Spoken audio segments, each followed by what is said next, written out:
Olá, amigas e amigos, bom dia, boa tarde. Aqui em Brasília é bom dia, uma bela manhã ensolarada. Eu estou retomando hoje o contato com vocês para retomar as reflexões sobre a escola. A minha preocupação é com a escola e com a resposta que nós precisamos dar ao problema da escola. Qual é o problema da escola? O problema da escola é que os alunos, em geral, não gostam da escola, o seu funcionamento não é ótimo, os professores se cansam, muitos adoecem, há problemas de indisciplina, há problema de violência.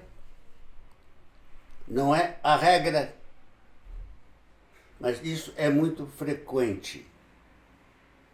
Então nós temos assistido a um momento em que se preconiza como resolução, como resposta aos problemas, a famosa escola cívico-militar. Essa escola cívico-militar, nós vamos ver ao longo da reflexão, é um equívoco, é um regresso, é um atraso de vida pedagógico, político, filosófico. Entretanto, nós conversávamos no último encontro de uma figura muito importante na história da escolarização, de nome Comênius, conhecido como Comênius, uma palavra na forma latina. Na verdade, o nome original dele é Jan Amos Komensky. Ele nasceu em 1592 na Boêmia, atual República Tcheca, e faleceu na Holanda em 1670. Pois bem, vamos lembrar, se o atual modelo de escola para todos, universalizada, e não escola apenas para uma elite, como era a escola que vinha da Idade Média, proposta por Lutero, começa a ser implementada a partir dos anos 20 e 30 do século XVI, entre 1520 e 1530. Depois, a partir dos anos da metade do século, entram várias congregações religiosas, barnabitas, ursulinas, mas em especial os jesuítas. E começa a se expandir as escolas e os colégios.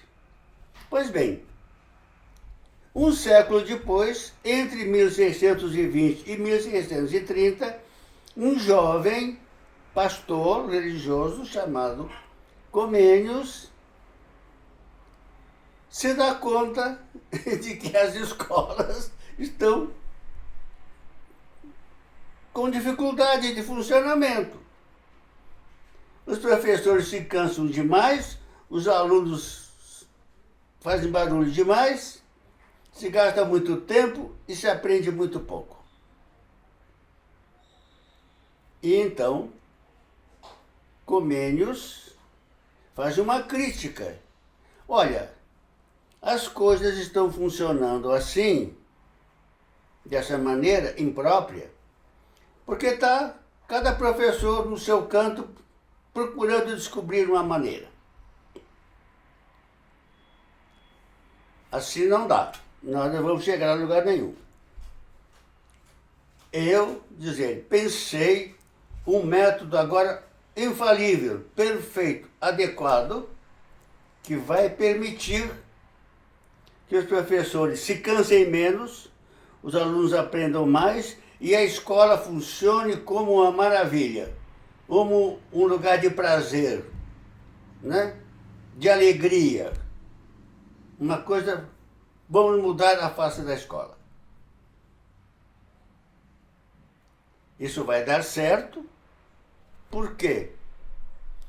Porque ela se inspira nas artes mecânicas e vai estar organizada em anos, meses, dias e horas.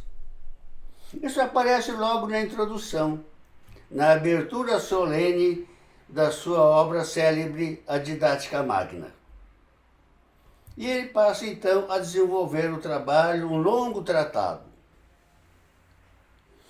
E depois de longas análises e considerações, fazendo a crítica da escola e pensando o que seria a nova escola, a educação é importante para a formação precisa da escola, a escola para todos, mas essa escola não estava funcionando como Lutero havia pensado.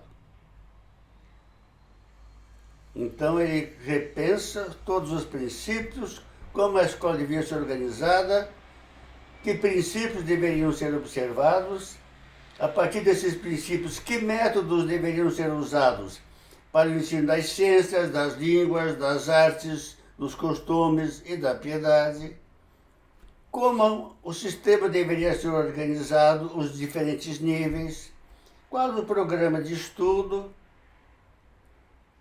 como fazer com que tudo funcione em ordem e com disciplina.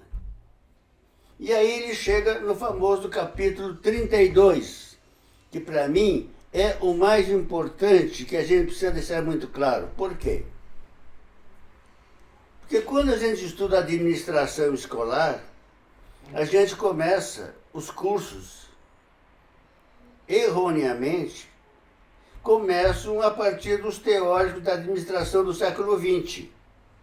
Taylor, engenheiro metalúrgico norte-americano, e Fayol, um engenheiro de Minas francês. E aí as pessoas reagem. Como? Isso é um absurdo. A escola não é uma empresa, não pode ser pensada assim.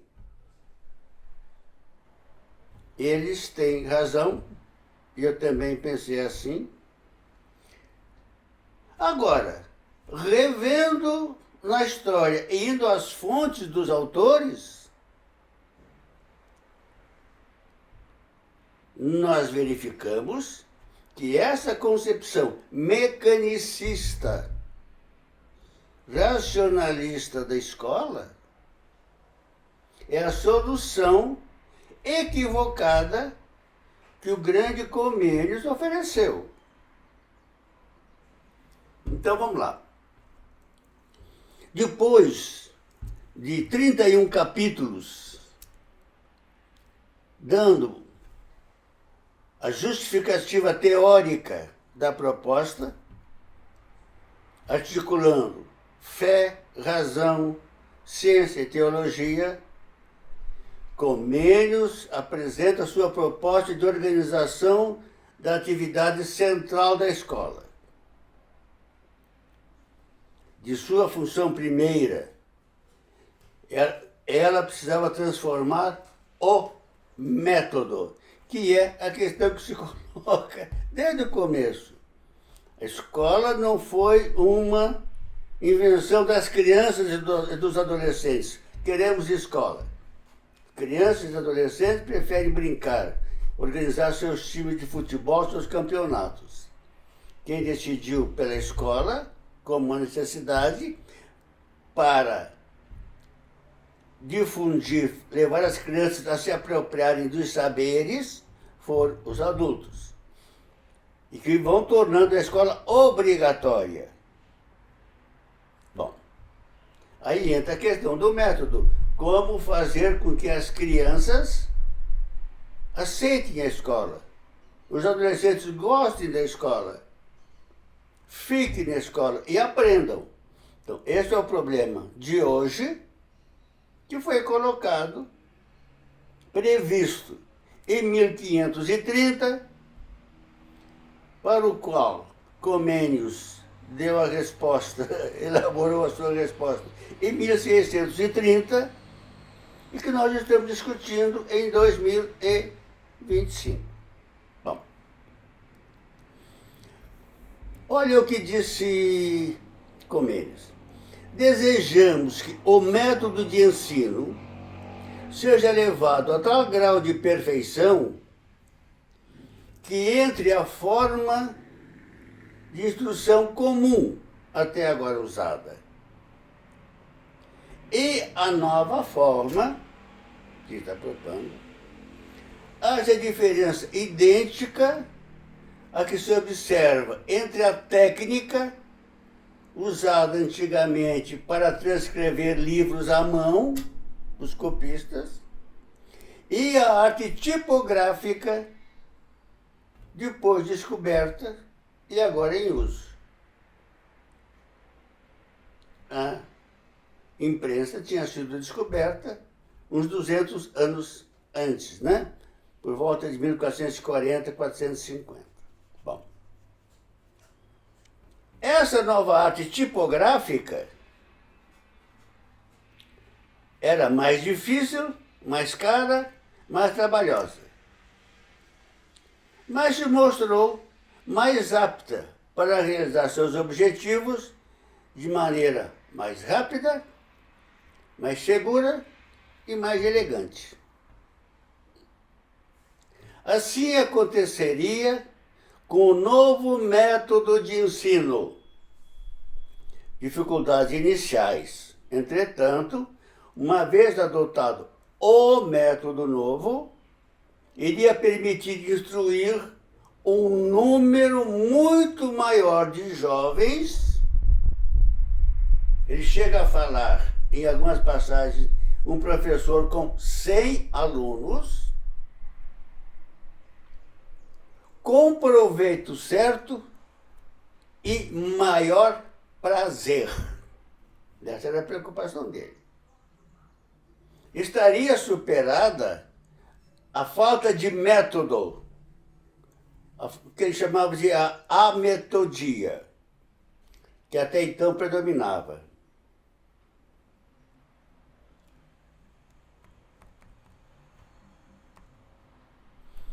A arte da imprensa, com a tipografia, vieram indicar o caminho a adotar. Era preciso, então, passar a organizar bem tudo o que diz respeito a essa nova e universal forma de instrução, que ele passou a chamar a panmetodia, o método universal, para que suas vantagens aparecessem. Quais seriam as vantagens desse método, dessa transposição da tipografia para a sala de aula? Primeiro, instruir um maior número de pessoas com menor número de professores. Instruir o maior número de pessoas com menor número de professores. Segundo, instruir de maneira genuína, com cultura refinada e agradável. Prazer e agrado, isso ele quer alcançar. Instruir mesmo os mais fracos em engenho e os mais lentos nos sentidos. Quarto, permitir serem capazes de ensinar mesmo aqueles que a natureza não fez propensos ao ensino. Mesmo aqueles que a natureza não fez propensos ao ensino. Por quê? Porque eles não precisariam retirar o que vai ser, não precisariam retirar o que vai ser ensinado e o como ensinar de suas próprias cabeças, mas infundir nos jovens uma instrução já preparada, com meios próprios e ao seu alcance.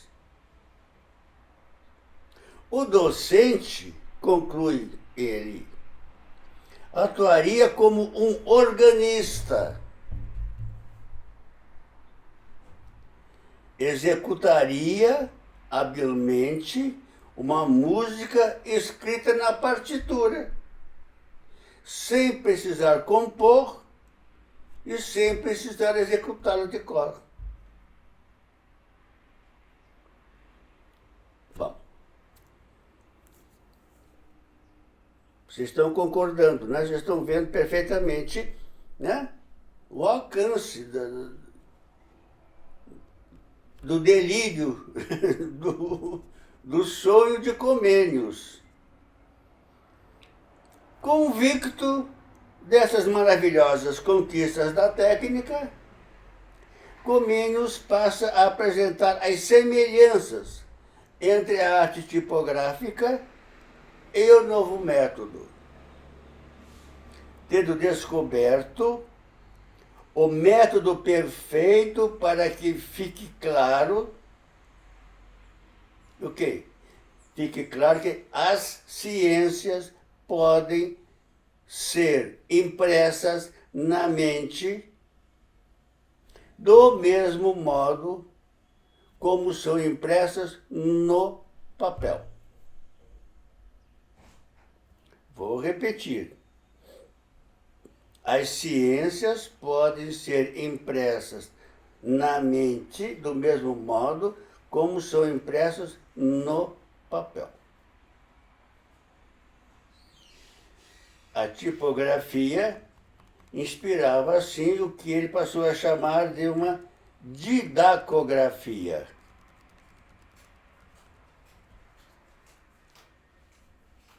E ele então apresenta um quadro mostrando a homologia, não mais que uma analogia, uma homologia. Como se correspondiam, de um lado, os objetos, na tipografia, o papel, na didacografia, os alunos.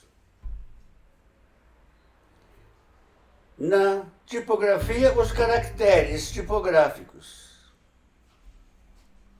Na didacografia, os livros didáticos. Na tipografia, a tinta. Na didacografia, a voz do mestre. Na tipografia, a prensa. Na escola, na sala de aula, como didacografia, a disciplina escolar. E aí vem as operações. Na tipografia é preciso preparar o papel. A mesma coisa na sala de aula, na didacografia. Os cuidados metodológicos.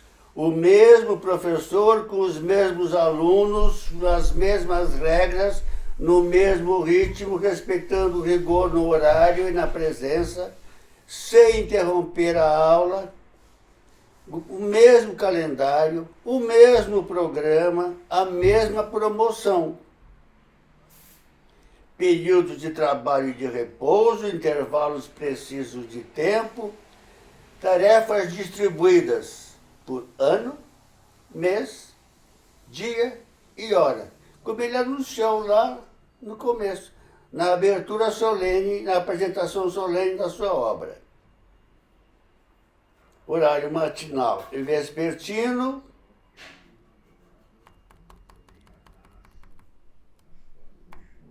$22 semanais. Então você tinha que preparar o ambiente, tudo certinho, cronometrado.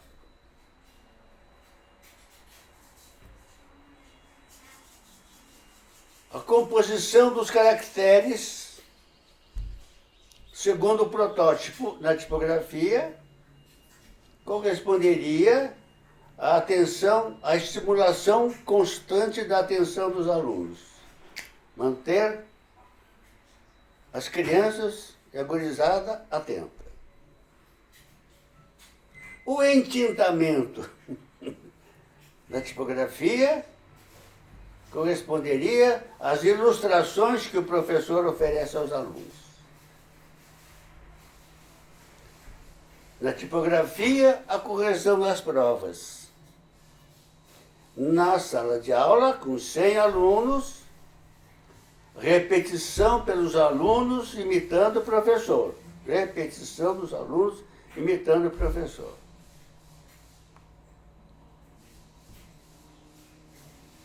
Essa correção serve também já como impressão. Ao mesmo tempo, você corrige e você imprime, vai fixando.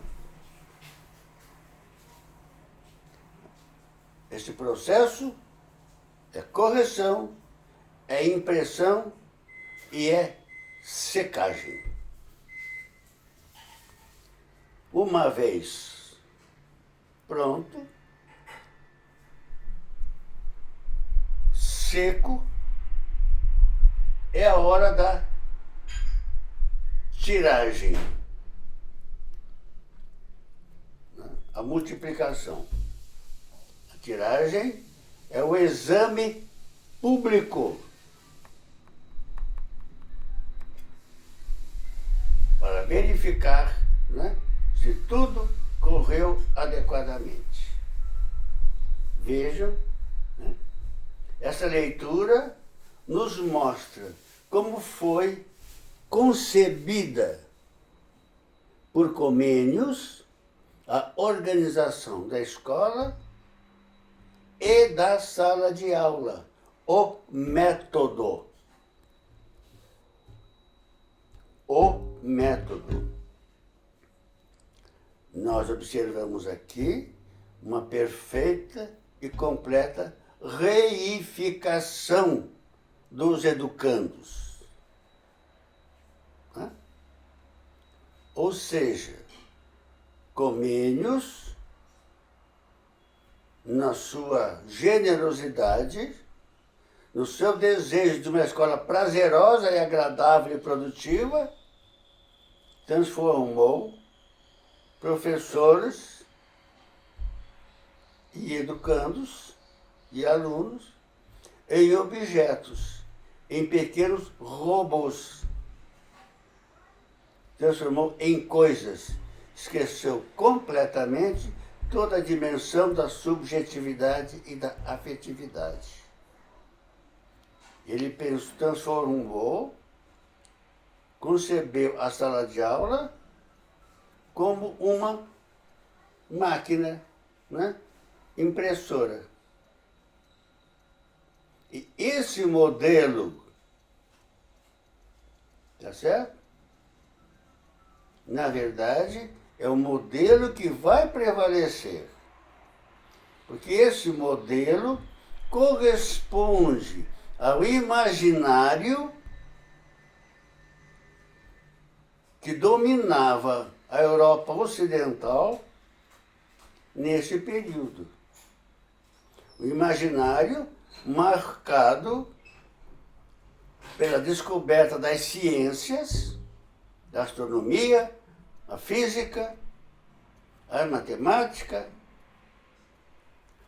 a filosofia de Descartes, a razão. Então tudo estava fácil. Descobrindo as leis da natureza, você faria funcionar mesmo realidades artificiais, como Comênios reconhece a certa altura. Bom, a escola é artificial, mas se respeitar as leis da natureza, vai funcionar direitinho. E as leis da natureza, a referência para ele eram o jardineiro, o agricultor, o relógio. Eram todas referências naturalistas, racionalistas, físicas. Era a grande descoberta da época. Comênios foi um homem muito inteligente. A obra dele é um tratado que revela uma pessoa muito culta. Ele viveu durante a Guerra dos 30 Anos, que foi entre 1618 e 1648. Então, em função disso, ele precisou se deslocar muito pela Europa, passou pelas cortes, né, da Suécia, da Rainha Cristina, conheceu Descartes, enfim. Ele conheceu o pensamento da sua época. E o seu projeto, a sua panmetodia, a sua didática, retrata exatamente o imaginário daquela época. Imaginário da modernidade, que não acabou.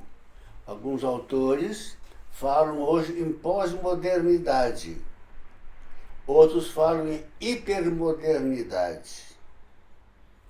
Eu entendo que a informática agora, o computador, o celular, levam a um nível muito elevado essa lógica da panmetodia, da racionalidade, da reificação. Não é por aí. Elas podem ser usadas numa outra perspectiva. No próximo encontro, nós vamos dar um salto de 1630 para 1930 e vamos conhecer uma proposta oposta, antípoda a essa proposta mecanicista de Comênios. Até a próxima, então.